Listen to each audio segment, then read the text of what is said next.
Famous centre کا entrance ہے. کیا خوبصورت انٹرنس ہے. آئے کیا آئے کیسا خوبصورت نظارہ.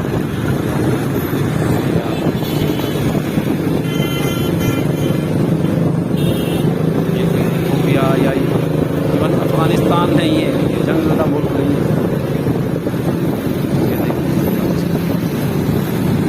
بس روکیے.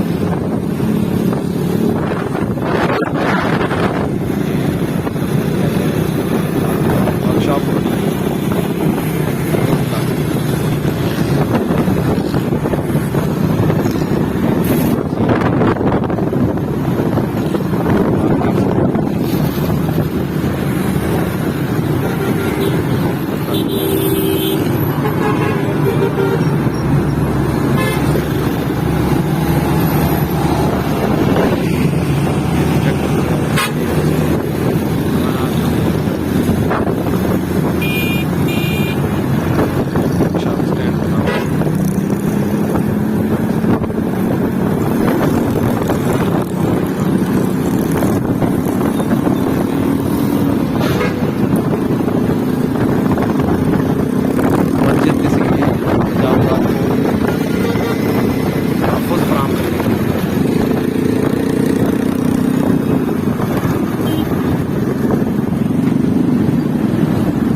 نکلنے کا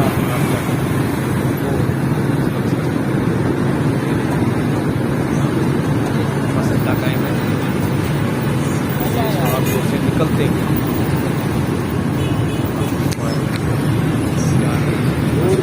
روڈ کی سائڈ کو دکھاؤں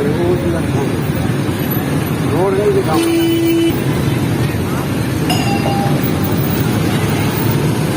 یہاں تک روڈ تک دھیرے کے سجاؤ تھا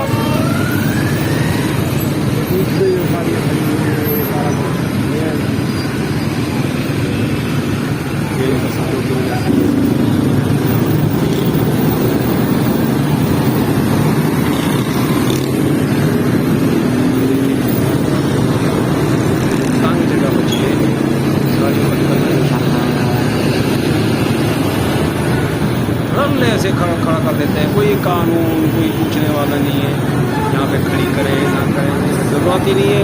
جہاں مرضی کھڑی کر دیں. ملک اپنا ہے, شہر اپنا ہے, جہاں مرضی ہے. کاروبار بھی ہو رہے ہیں جسے جا رہے ہیں, یہ کاروبار بھی ہو رہے ہیں.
چلتے ہیں کوئی نہیں